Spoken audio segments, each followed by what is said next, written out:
Bienvenidos. Nosotros somos estudiantes de la Universidad Nacional Autónoma de Honduras, CRAE Tocoa. Pertenecemos al equipo número 3. En este caso hablaremos un poco sobre la historia de la pedagogía y abarcaremos los capítulos 7, 8 y 9. Con una pequeña introducción, hablaremos que todos estos filósofos consideraban a la educación como el medio por el cual se deliberaban los pueblos. Lucharon siempre porque el Estado asumiera la obligación de la educación para todos los ciudadanos, sin que existiera una excepción y que brindaran una educación general y gratuita en todos los niveles escolares. También lucharon porque la enseñanza de la religión fuera suprimida. Tenían una postura en contra del clero y la religión, pues consideraban que estos eran apoyo central del feudalismo. Ellos trataban de demostrar que la enseñanza religiosa eran hipócritas, que solo buscaban pervertir los caracteres humanos y morales. Luego lucharon siempre por crear una sociedad más justa, donde todos tuvieran los mismos derechos y acceso a la educación sin importar las clases sociales. Bueno, en este trabajo describiremos cada uno de los aportes de estos filósofos y cómo ayudaron a la formación de todos los métodos que conocemos hoy en día para la educación. Como objetivo general, tenemos conocer más acerca de la historia de la pedagogía y quiénes fueron los representantes que contribuyeron al desarrollo de esta. Como objetivos específicos, vamos a conocer las concepciones pedagógicas de los filósofos materiales que más aportaron al desarrollo de la educación. Describir los aspectos e ideas que encabezaron estos filósofos con el fin de desarrollar la educación. Describir los aportes proporcionados a la educación por cada uno de estos filósofos. Bueno, como historia de la pedagogía. La pedagogía, por lo tanto, es una ciencia aplicada con características psicosociales que tienen la educación como principal interés de estudio. En este aspecto es tan importante la mencionada disciplina que desde hace algunos años en todos los centros educativos públicos forman parte de la red de enseñanza, ya que en cada uno de ellos existe un pedagogo o pedagoga que no solo se encarga de respaldar el estudio de los profesores, sino que también ayuda a los alumnos en lo que necesitan en determinadas áreas. Concepciones pedagógicas de los materialistas franceses del siglo XVIII, Helvétio y Diderot. Algunas características de las concepciones filosóficas de los materialistas franceses.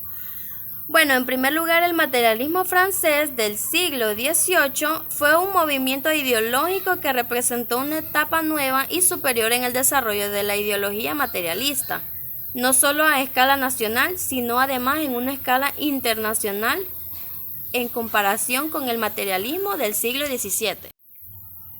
A continuación, concepciones filosóficas de los materialistas franceses. En primer lugar, el sensualismo de Locke. El sensualismo de Locke fue una doctrina filosófica que reconoce la sensación como la única fuente del conocimiento, como en este caso era Helvétio. Él enseñó que las sensaciones son provocadas por la acción de los objetos y fenómenos del mundo exterior sobre cada uno de los órganos de los sentidos. El siglo de las luces.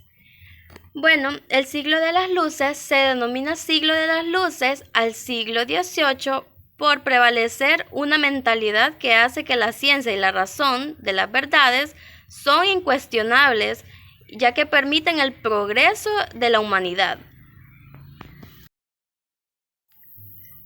El siglo del racionalismo se dice que era una corriente filosófica que acentuaba el papel de la razón en la adquisición de los conocimientos.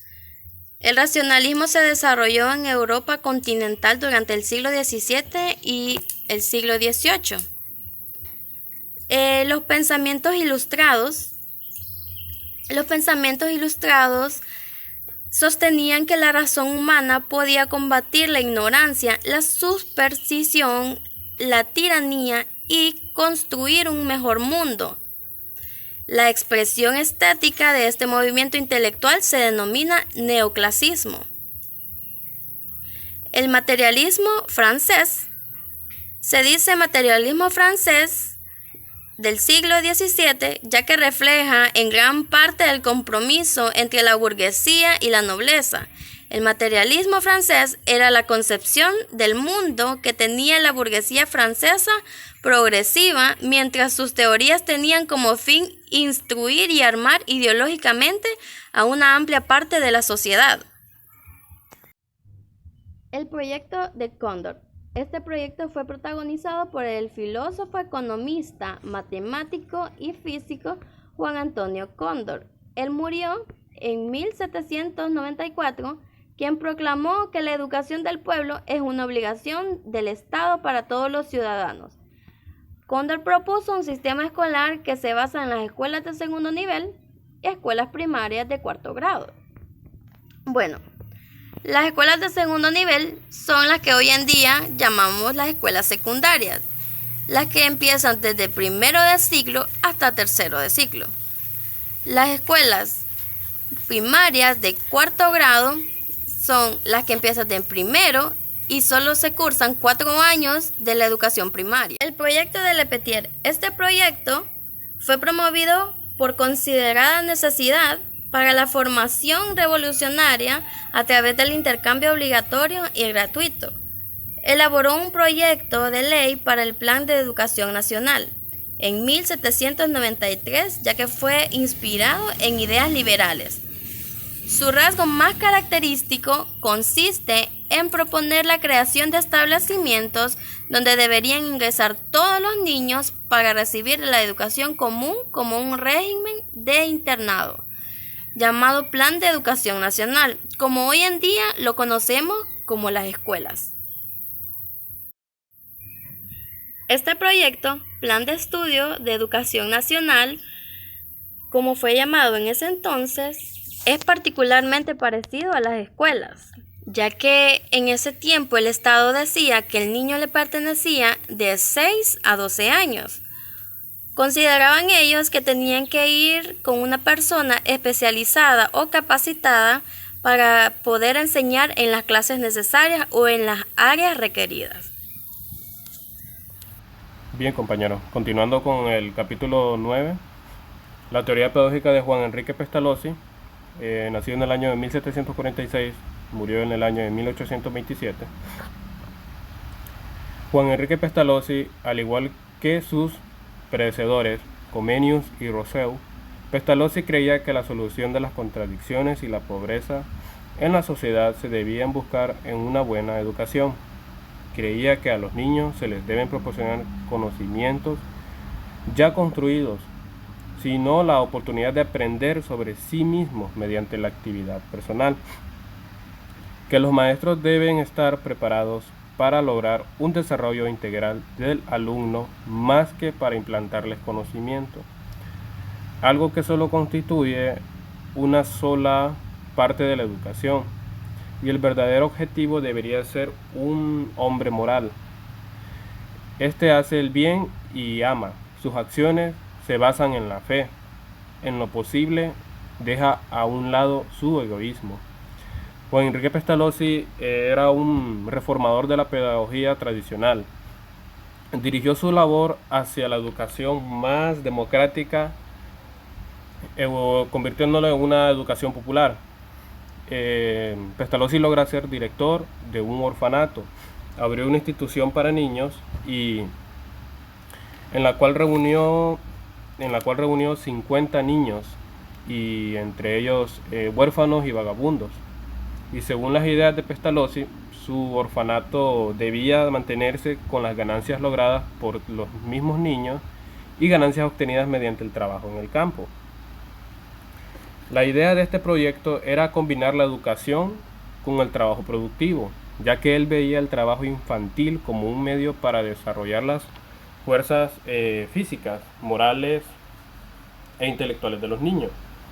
El mismo Pestalozzi enseñó a los niños a leer y a escribir y a contar, pero debido a que su proyecto no fue apoyado por quienes ostentaban el poder político, él se fue quedando sin medios materiales, sin sus experimentos y se vio forzado a cerrar su orfanato. Pestalozzi tiempo después decidió elaborar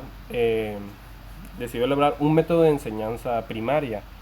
En 1799, como a realizar un trabajo experimental, él en las escuelas de la ciudad de Burgdorf, él pudo demostrar su metodología para enseñar a los niños a leer y a escribir y a contar. Su proyecto fue apoyado por las autoridades, dándoles la oportunidad de emplear su metodología en una escala mayor. En Burgdorf él abrió una escuela como un internado junto a un departamento para la formación de maestros. Pestalozzi fue director de este instituto a inicios del siglo XIX. Dio a luz su obra Cómo Gertrudis enseña a sus hijos, donde en esta obra él explica su metodología a través de la intuición. Esto quiere decir que los niños a través de los sentidos pueden tener experiencias significativas para su aprendizaje. Pestalozzi propone este sistema educativo que se basa en el desarrollo natural del niño.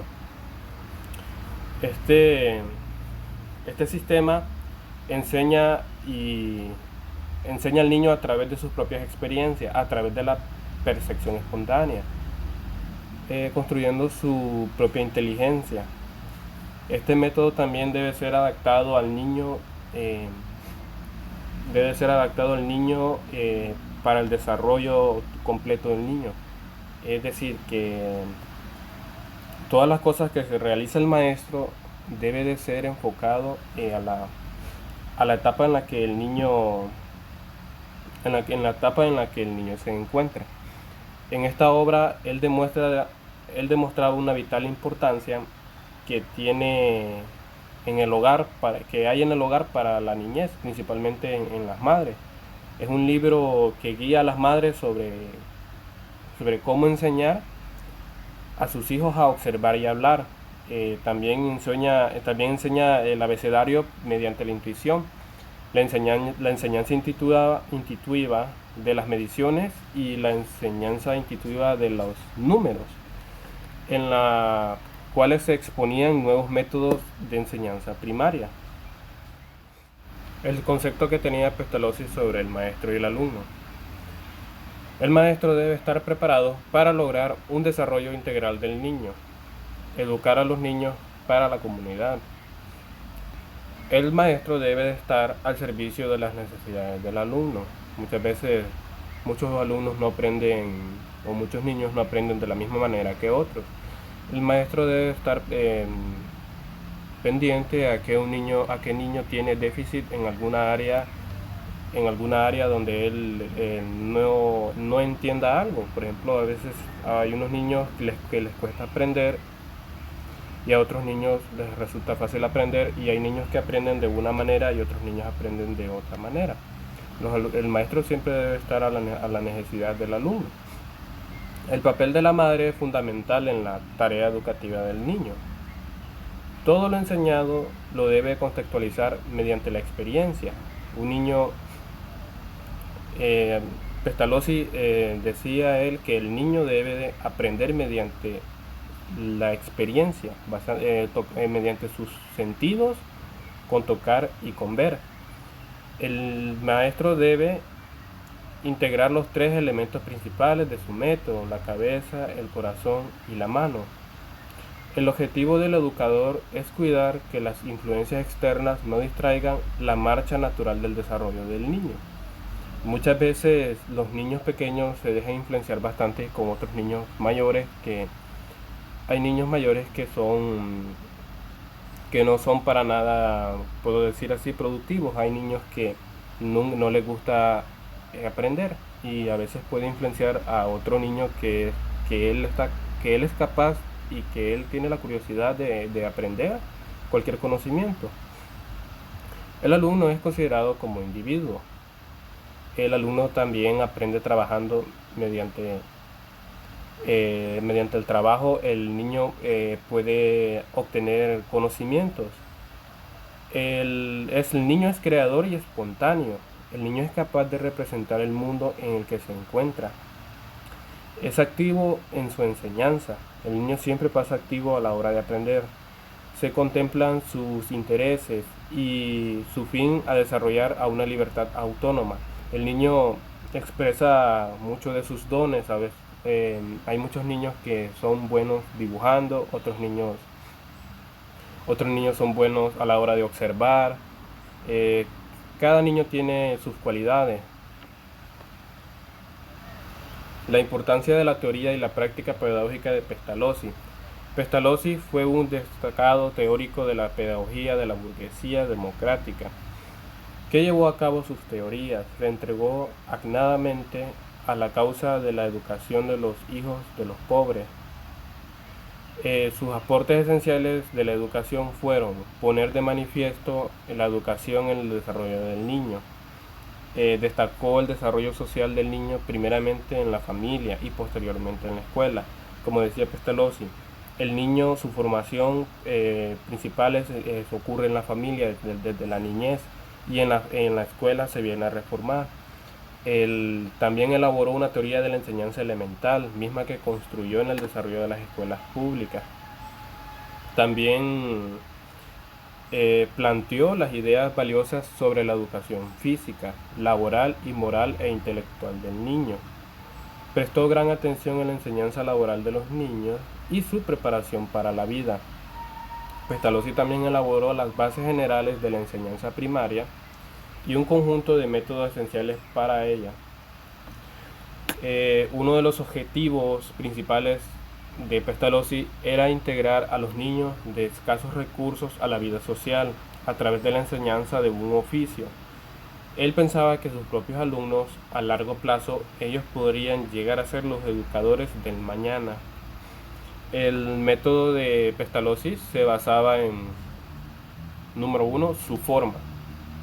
Él en su método decía que el niño, mediante las formas, la observación, el medir, el dibujar y el escribir, el niño sería capaz de obtener conocimientos mediante ello, enseñarle al niño a distinguir la forma de cada objeto, sus dimensiones y sus proporciones, cuál es su forma, como por ejemplo un cuadro, un círculo. También enriquecer la memoria de los niños con explicaciones sencillas de objetos o materiales, enseñar a describir a los niños, el darse cuenta de sus percepciones que ellos tienen. Prácticamente en este método el niño, por medio del dibujo, él puede expresar con lo que él ha visto, con lo que él ha podido observar, con lo que ha podido percibir. El niño puede expresarlo como con un dibujo. Y el siguiente método es el número, las relaciones métricas y numéricas. Enseñar al niño a considerar cada uno de los objetos que se le da a conocer como unidad, es decir, se le da por separado aquello aquello que aparece asociado. Por ejemplo, el niño, como por ejemplo contar unas manzanas, el niño es capaz de reconocer la forma de la manzana y poder contar esa cantidad, esa unidad de esas manzanas. Él podría, mediante la utilización de tablillas, él podría contarlas. Pestalozzi utilizaba tablillas para enseñarle los números a los niños. También con esas tablillas él le enseñaba las letras a ellos también mediante con esa tablilla. Los niños iban aprendiendo las letras, conocían la relación de lo que tenían los números. De esa manera los niños podrían llegar a contar las manzanas, podrían contar sus dibujos. O sea, con la idea de esa tablilla, Pestalozzi creó esa percepción que el niño puede tener para poder obtener conocimiento, aprender medio que lo rodea. Su tercer método es el nombre. Familiarizarnos con el nombre a temprana edad es muy importante, porque el niño aprende el conjunto de palabras y del nombre de todos los objetos. Como cuando le preguntan a él cómo se llama este objeto, el niño es capaz de aprender de una manera muy rápida. El niño, claro que mediante las formas, el niño reconoce ese objeto y lo llama por su nombre real. O sea, la forma, por ejemplo, la forma de una sandía, el niño sabe que es redonda y por su color el niño ha tenido esa experiencia de poder sentir y tocar una sandía y verla realmente como es. El niño es capaz de de nombrar cada objeto, un círculo, de nombrar las formas, un cuadrado, un triángulo. El niño, mediante su experiencia, el niño va adquiriendo conocimientos y va siendo capaz de poder nombrar esos objetos.